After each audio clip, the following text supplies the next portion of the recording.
in my love stick. What's the trick? As my music starts to fade out and I get it right when I press the button this time. Welcome back to the AM Sports Consultancy, AMSC's Commercialisation of Sports series. And today I've got a fantastic guest for you. Someone that I'm very massively personally connected to and I've got so much time for. But before I do that, I just want to give you a quick synopsis of where we are at the moment. And I'm being overwhelmed by the amount of people who've come followed us on LinkedIn and checked in with us on Facebook and looked at our new website, amsc.se, and just to see not just some of the podcasts we've done with some very talented people like Jackie Hurley and Matt Cooper and Philip O'Connor, who are journalists, but also some really interesting conversations with friends of mine like Billy Holland, who used to play for Munster Rugby, CEO of Badminton Ireland, Enda Lynch, and a few others, just to name a few. So go over to the AMSC on the YouTube channel, and I'd look up, I'll put it into the links and have a look in there, or else go over to my website and have a little check at that. Right, today's guests. Again, I'm unbelievably honoured that this man gave me the time to be able to do this. I call him my friend just purely because he is that. He's a sensational human being, an unbelievably good rugby coach, and someone that has meant so much to a lot of people in Limerick and across Ireland as well. I'm going to introduce him to you now. Johann, how are you doing? And thanks very much. Great to see you and great to talk to you, and thanks for inviting me, and congratulations on your consultancy. Yeah, we'll much appreciated for that. Thank you so much. I'm going to start like I do with everybody in this conversation and go right back to the very start when you were in Pretoria. You're from a rugby family. I think that's pretty well known. But can you remember what your first memory of sport was and where the passion came from? Was it that family, or was it just something that you were just ingrained in right from the start? My first sport things that I can remember is being a ball boy next to the outer fields at Loftus Versfeld, where back then it was Northern Transvaal, where the Bulls now play. And there was a fly-off, one of the all-time great fly-offs. His name is Nas Botha.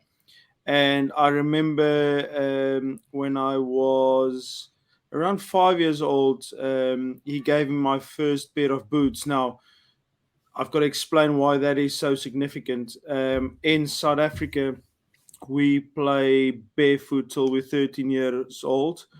When I came to Ireland, I saw that kids, they start wearing rugby boots at 4, 5, 6 when they start at clubs and schools, and obviously the weather's got something massive. So that was one of the first memories. And then in 1986, during the apartheid years, the New Zealand Cavaliers visited the South African shores, and I remember my dad at that stage, worked at Northern Transvaal, and I remember us on a Sunday morning going to Loftus when Andy Dalton, who was the captain, he got punched by Burger Gelnys, who was one of the Springbok loose forwards. Strange, I remember that morning. And then, I've been a Northern Transvaal supporter and a Springbok supporter from a very young age. And I've just loved sport, whether it be football, golf, NFL, cricket. I'll watch anything. I remember when I was younger, there was a program on TV called Gillette World Sports Special. And all these sports, I remember seeing bobsled for the first time, all these things that we didn't know in South Africa, didn't even know they exist. So yeah, I've loved sports since I can remember.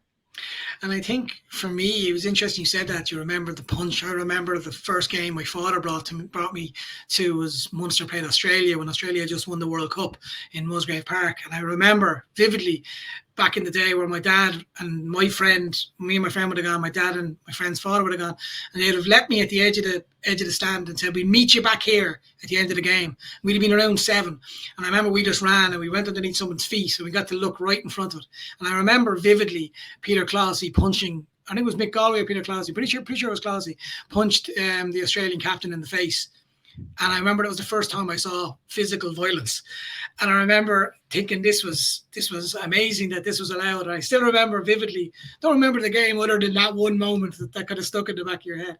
And talking about sport and the passion that comes to it, the importance of sport would have played for you, not just growing up, but also the importance within your family unit. Was there a lot of conversations around the dinner table around sport, or was it one of those things that you actually went out more and played more outside with friends or with family members?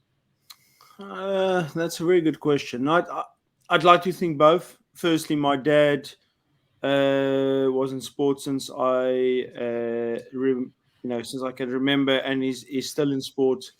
He's consulting for South African rugby currently. When we were younger, I was literally on Tuesday, Wednesday evenings a ball boy at Loftus. On Saturday there was rugby. We were always around, and then I played rugby since I was 7 years old. I remember so you start school in South Africa. Back then, you started when you were 7. And I started off as a fly off, and there was a young friend of mine, Bertie Gerber. He's still my friend, my only primary school friend left. And we were both under 7, but we played for the under 9s. And I remember all the conversations that sparked. I also remember my grandmother loved sport, loved to watch sport. And then in terms of participation, whether it was athletics, cricket, playing at break time with a ball, getting involved in any bit of sports, it was just part and parcel of my developing years and growing up. So no, it's always been part of me. I never in my wildest dreams thought that I'll be sitting here tonight having coached right across the world now, and it's all because of sport and my love of it. And yeah, to answer your question, it's been in our house, but I've also participated in every sport that I could from a very young age.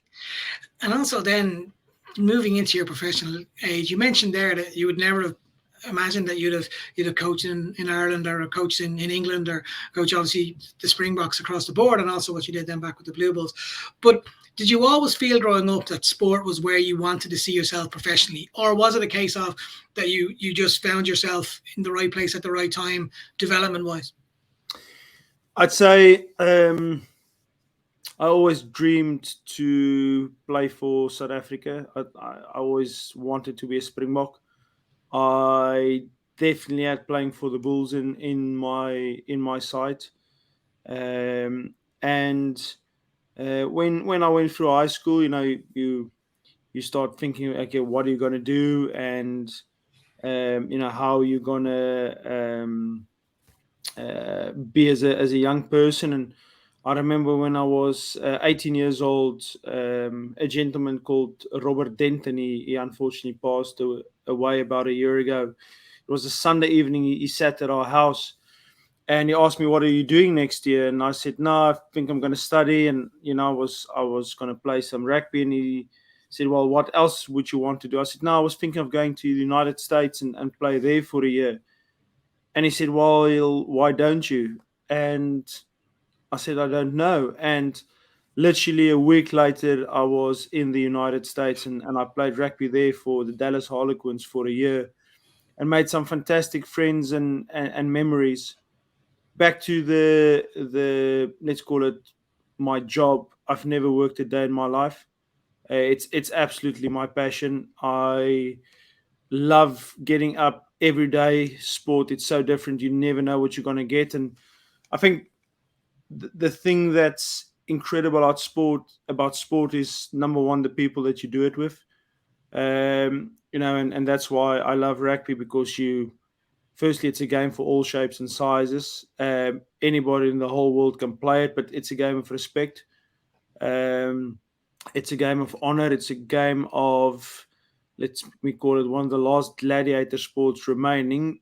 But afterwards, you shake somebody's hands and you have a beer with them, which has always been an interesting dynamic for me. And then the next bit is your highs are high, but your lows are low. And I haven't done a lot of other things in my life bar sport, but from what I gathered, is a lot of people go to work, get there at 9, leave at 5, mostly moan that they don't really enjoy what they're doing, but they keep doing it until they retire, and then that's life. For me, I've I've taken on two sayings in my life. Number one, enjoy every day of your life because it's later than you think.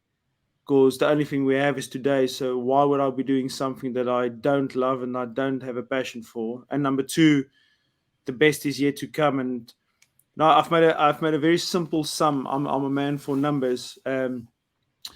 At the start of my professional coaching career, I took losses very personally. I still do, but that influenced a lot of things around my week. And then I figured out, well, if you're going to be a head coach for 12 years and you're going to play, let's call a very simple number of 30 games a year, you're going to coach 360 games. If you play or coach in a very good team and you win 60% of your games, you're always going to be in the top half of a table around about a semi-final. But that means that you're going to win 220 weekends and you're going to lose 140 weekends. So I can't be unhappy for 140 and happy for 220. So I've tried to develop to take a lot more in my stride. Some you win, some you lose. You're never as good as they say, and you're certainly never as bad as they say. So it comes down to number one, a passion, and number two, the people that you do it with and the people that you meet along the way. I find what you said there fascinating. If I'm completely honest, I love that mindset of looking at it from that longevity, because you can do the same thing when it comes to any walk of life. You can do that with any job you do, and I think the most important word you've used, and you've used it 5 times because I counted, is the word passion. And I think if people wake up in the morning and they're not passionate about what they do, whether my father had a saying, he said, I don't care what you do. If you want to be a bin man, go be a bin man, but be the best bin man. Find out who is the best bin man and be like that person and be better than that person.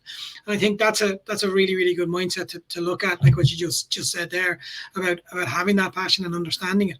I think also Billy Holland, who I had on a podcast recently enough, made an interesting comparison between professional sport and how important the attributes of a professional sports person, whether that's a coach or whether that's a player, can be moved into business.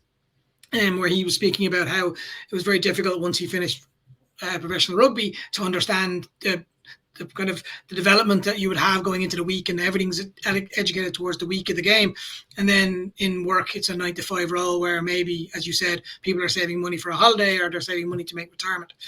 And from your perspective, with the amount of professionals, athletes that you've dealt with, the actual importance that they would put on themselves. Can you give me an example, but can you give me an outline of a type of sports person that if a business person was looking at it, what the credentials that those people have that they can offer a business? First bit I'll say is Billy Holland is one of the best people I've met in my life.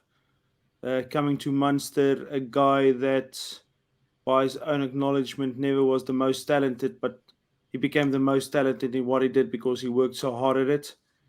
And he became somebody that I could never leave out and somebody that I've got the ultimate respect for. So I think the first bit is what business people can look at is good people.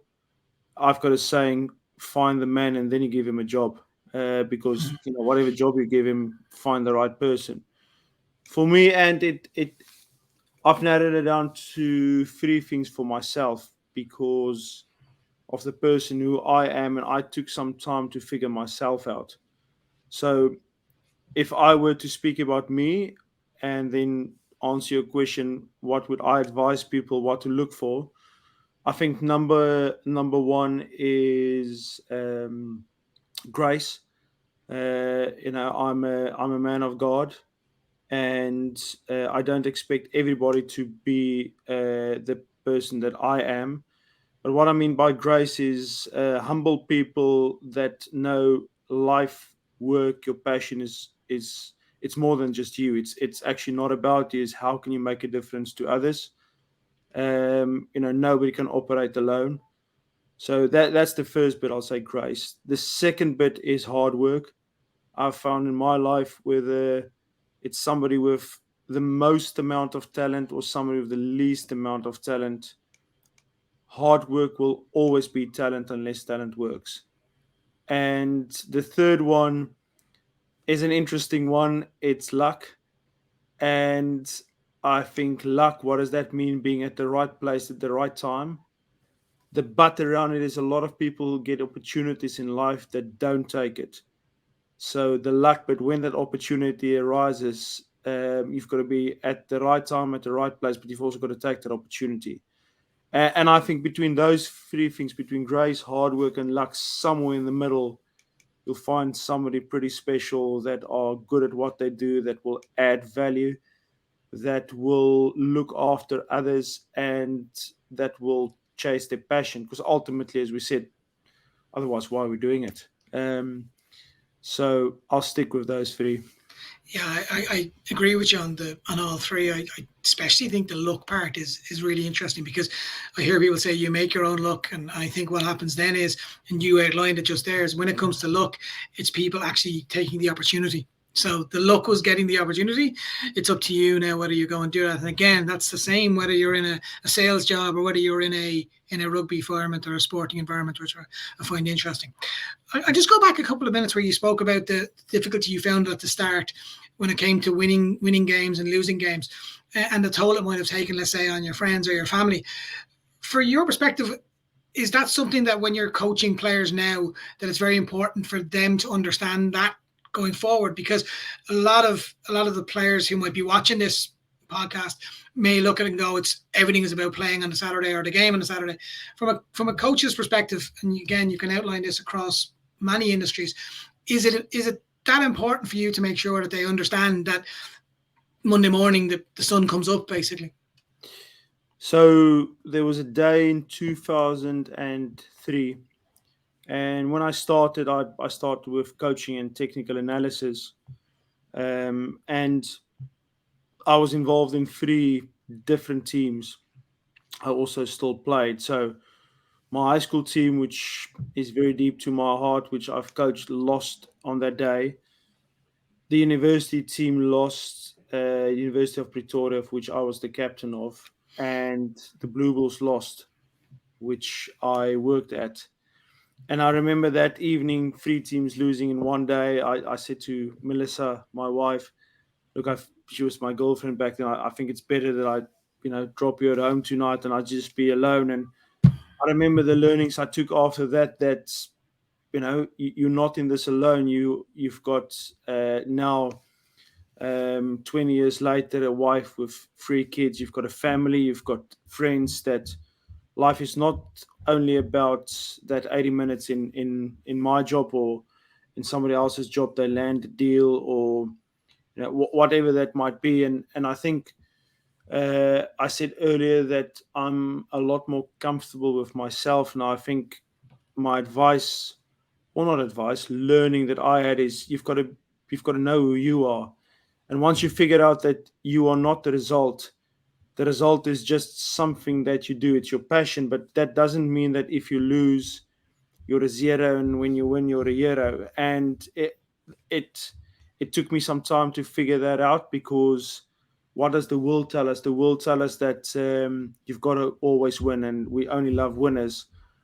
What the world doesn't tell you is, in order for you to be in any fight, any competition, any game, any business, there's also a competitor, and the competitor also wants to win. And when you coach sport at the highest level, I'm going to take you to a game that I was involved with, that we lost the World Cup semi-final in 2015. We lost by 2 points against arguably the best team the world have seen, the All Blacks that won the World Cup in 2011 and 2015. So we lost the semi-final, but the respect of shaking their hands and knowing that you gave it your all, but you came up by 2 points, 1 penalty, 1 moment. I think I'm a lot more comfortable with that now. And coming back to your question on players, but also staff, because I think your staff, the people that work with you, are so important.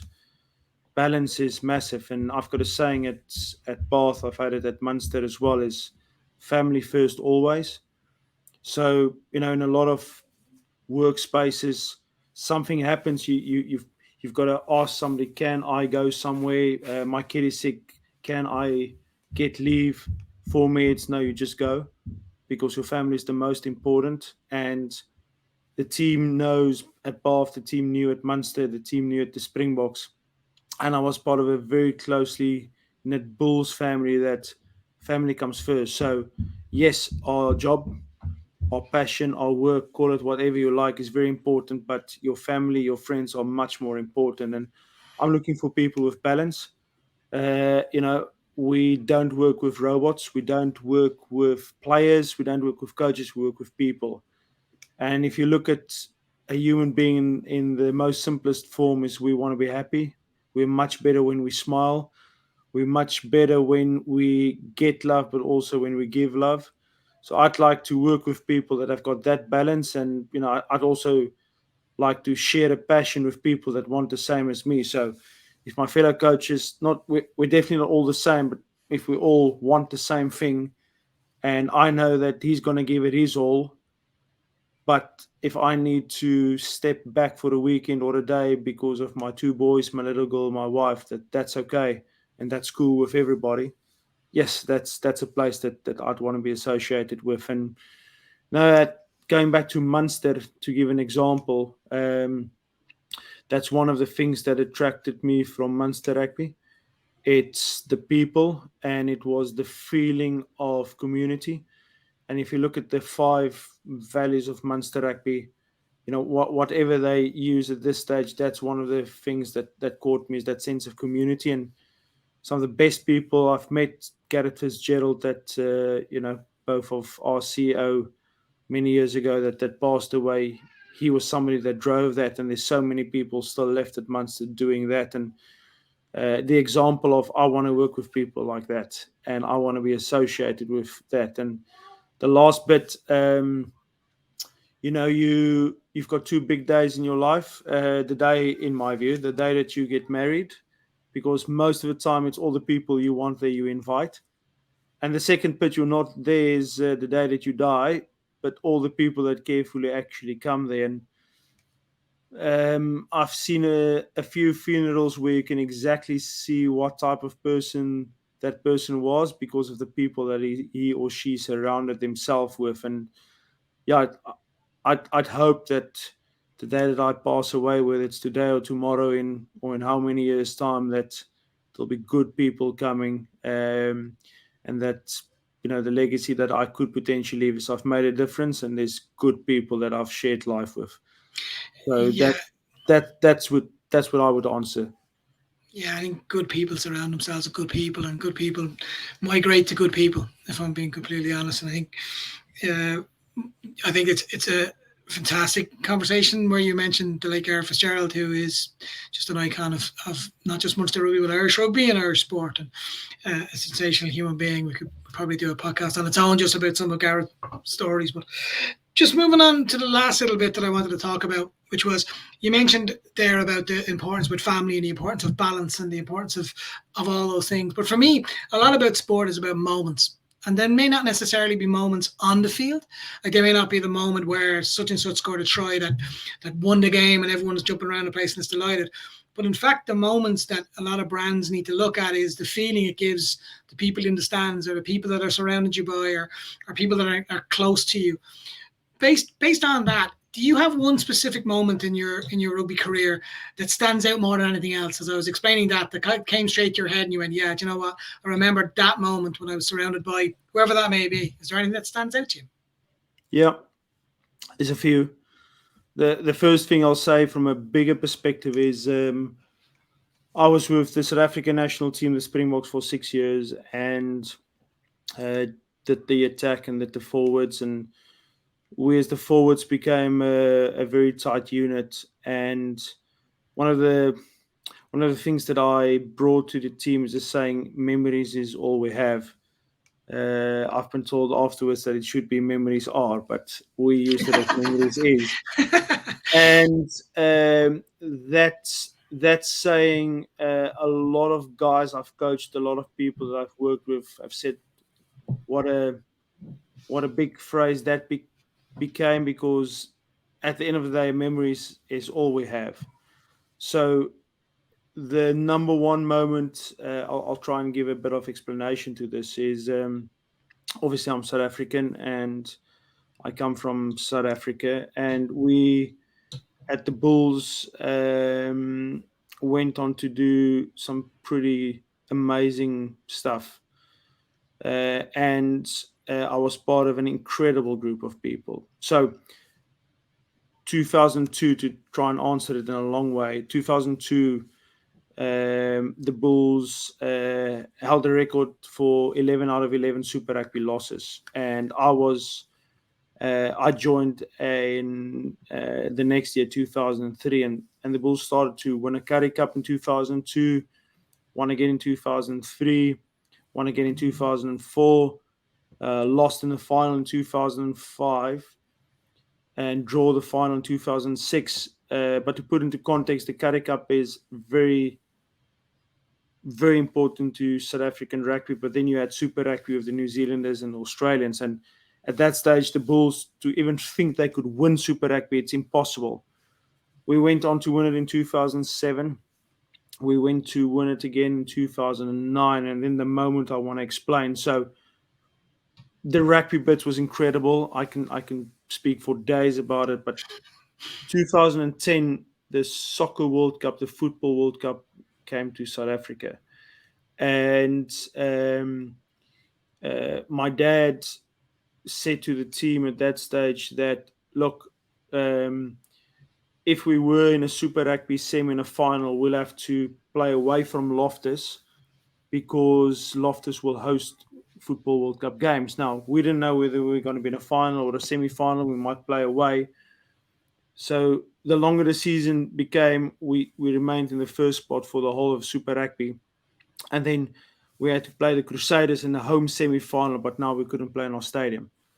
So then the Bulls took this game to Soweto, and to put this into perspective, to take a formerly known white South African team into a black community was unthinkable a few years before that. And then we went there for a semi-final. We beat the Crusaders, and then we played the Stormers, another South African team, in Soweto in the Orlando Stadium in 2010. And that moment, to see what it meant to people in South Africa, was incredible. And we went on to beat the Stormers in Orlando, but it united a country. It showed people from all over the world that South Africa was ready to host the Soccer World Cup. I think something like a month later, Shakira came and she opened the World Cup with that song in that stadium, and the World Cup happened in South Africa, and that was such a significant moment for me. I was a young boy when South Africa won the World Cup in '95, when Mr. Mandela came onto the pitch and lifted the trophy together with Francois Pienaar, and that was a day that I saw something amazing, but I wasn't part of it. But 2010, in terms of being part of something amazing and seeing what it could do to others, was incredible. And the bit I want to say, there were so many people involved, from commercial companies, from sponsors, that a lot of people said this couldn't be done, but everybody pulled in the same direction. And because of rugby, we made a difference. And that's the number one memory, the 2 weeks in 2010 in Super Rugby in Orlando in South Africa. That's the number one memory.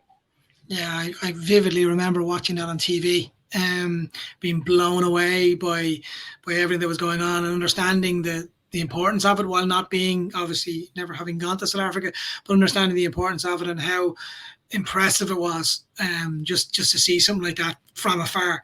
And it's 100%, I can understand why you say that. Johann, I massively appreciate your time for taking to come along here. Good luck with your season coming up as head of rugby at Bath Rugby. I'm sure everyone on this side of the pond will keep an eye to make sure you're going well. Again, really appreciate your time coming on, and all the very best. Thanks, and thanks for your time. Brilliant to be on your program, and the very best. And you're a good man, and you've made a difference in a lot of people's lives. Made a big difference in my life, and I wish you the very best. Cheers, Johann. Now, genuinely, how brilliant was that interview? just to get an insight into somebody's mindset when it comes to how they manage their team and their club in a pressurized environment, and how they look at that in a different way. I thought some of the conversations could then be taken into business as well, where you look at how do you deal with people, and you employ people rather than looking into it. I think one of Johann's sayings there, he was talking about find the person or find the man or woman and then get them the job. I think that's something that we could definitely resonate across the board, and something that I definitely took from it. So I think it was a fantastic look into it. And again, anyone want to go back in 2010 and look at the Bulls winning the Super Rugby, that is definitely something I'd advise everyone to do, because it gave me shivers just remembering it. That's the end of this episode. What I would advise everyone to do is keep a look on my website. We've got some fantastic monologues or podcasts. I keep saying podcast, but I got given out to saying it's a vlog because it's got a video on it. But again, keep an eye on what we do. Keep an eye on how we go about and do it. It's very much appreciated, all your support. And until next time, thanks very much for your time. See you later on.